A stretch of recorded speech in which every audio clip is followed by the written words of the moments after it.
Ooh. Hey there, folks. Santee at the Arizona Ghost Raiders here. We got mail.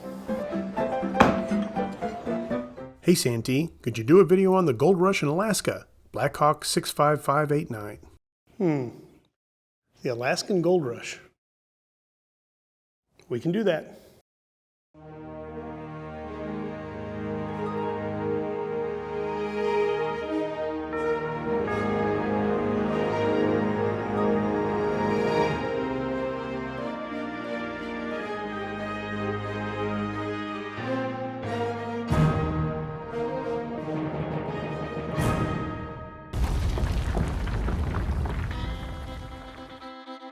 The Victorian era saw a lot of gold rushes.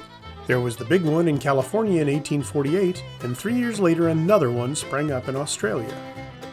Mining really was a major deal in the era of westward expansion, with literally thousands of people traveling from site to site. We'll cover some more of these in future episodes. Alaska turned out to be a rich area for the Yellow Rock. The Klondike Gold Rush started in 1896. 3 prospectors, George Carmack, Skookum Jim, and Tagish Charlie. Yeah, how are those for Old West names? That's a terrible cowboy name. Well, they were on Rabbit Creek, and one of them found gold. Not a bit of gold, but a lot of gold. Enough for them all to obtain claims and contribute to their 401ks. This is stupid. Okay, they didn't have those back then. Well, it didn't take long for word to get out, and soon there were people from all over flocking to the area. Here's what makes this an even more interesting story. The area, northeast of Skagway on the border between Alaska and Canada, is very mountainous. That would be doable except for the inclement weather. It is estimated that 100,000 prospectors were hoping to find adventure and riches. The most economic path to the goldfields was Chilkoot Pass. This was extremely dangerous, and many of the stampeders turned back. On April 3, 1898, a series of avalanches cascaded down the slopes and in total killed about 65 people. Sadly, the number is not exact, but the important takeaway is that a 4-day rescue operation saved many lives. Of those 100,000 hopefuls, only about 40,000 succeeded in getting to the goldfields. If you successfully made it up, you had to check in at the mountie station and enter Canada. Where the hell am I? In the Dominion of Canada. Once there, you could resupply and stake claims in the boomtown of Dawson City.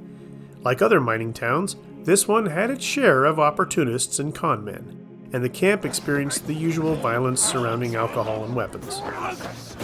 Although gold was being found up there, not everyone came down rich. Have much luck up there this last year?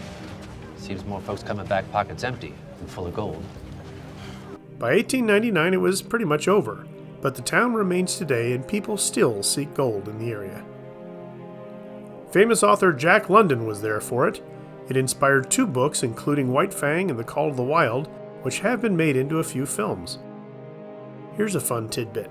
Miner Ed Shefflin, founder of Tombstone, identified gold deposits up in that area in 1883. Man, that dude got around. I love to travel, don't you? I love a change of pace, I love a change of space. By and large, the Yukon Gold Rush shows us the courage and determination necessary to survive in that wilderness. All for that precious rock that caused a fever in more than one nation.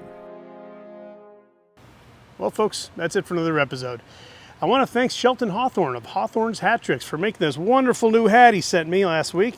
It's really cool. I'll put a link in the description field for his stuff. He does some amazing things.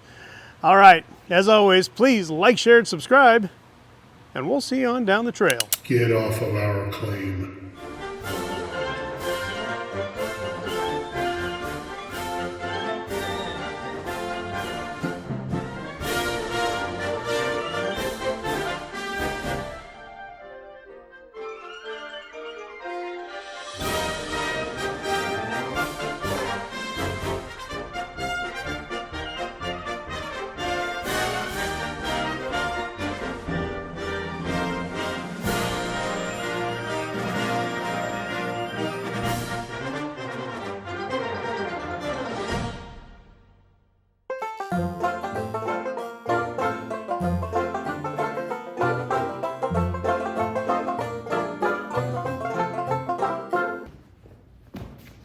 Santee, the Arizona Ghost Riders here. Alaskan Old Rush. Let's check it out.